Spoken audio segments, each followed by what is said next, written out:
Do we need a reason to live? For a long time, I believed that we did. I thought life had to be guided by a purpose, or a grand ambition, or a clear destination. But the more I reflected on it, the more I realized that this question may be asking the wrong thing. Perhaps the better question is not what is the meaning of life, but rather what does it mean to live? Throughout history, we has believed many things with absolute certainty, only to later discover that we were mistaken. The belief that Earth was once the center of the universe. If entire civilizations could be wrong, then how do we know that our understanding today is completely right? Now, the answer is we don't, and maybe that is the point.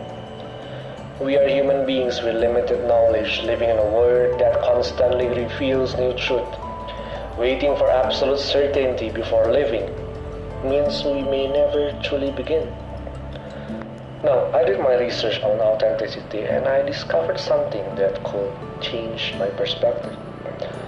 Authenticity is not a fixed identity waiting to be found, waiting to be searched. It is existential, meaning that it is shaped through experience. It is a continuous process of learning and becoming. To learn does not simply mean gaining knowledge. It means failing, trying again, making mistakes, questioning ourselves, and allowing every experience to shape us. Failure is no longer the opposite of living. Failure is an evidence that we have lived.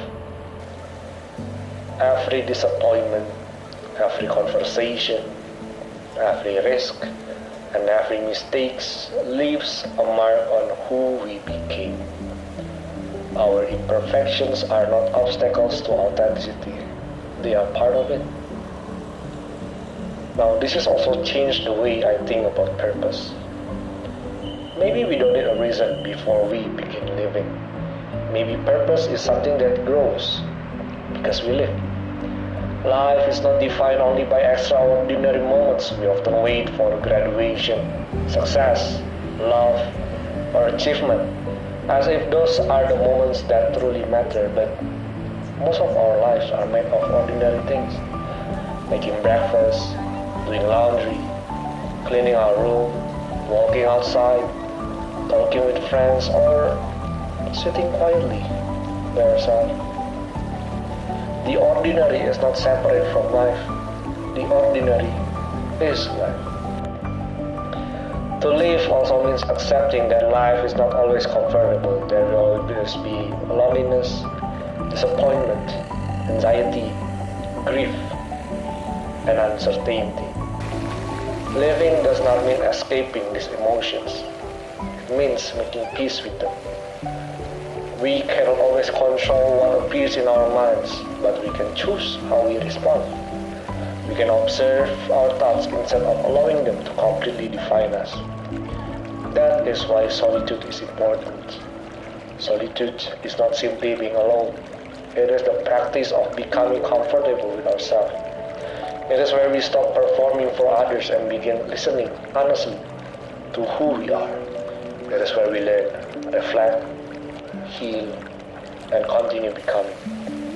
Now, perhaps this is what it means to live. Not to possess every answer, not to discover one perfect purpose, but to remain open to experience, to failure, to joy, to uncertainty, to solitude, and to ordinary moments that quietly shape us every day. So, do we need a reason to live? I don't know. But I do know this. You don't need a reason to start living.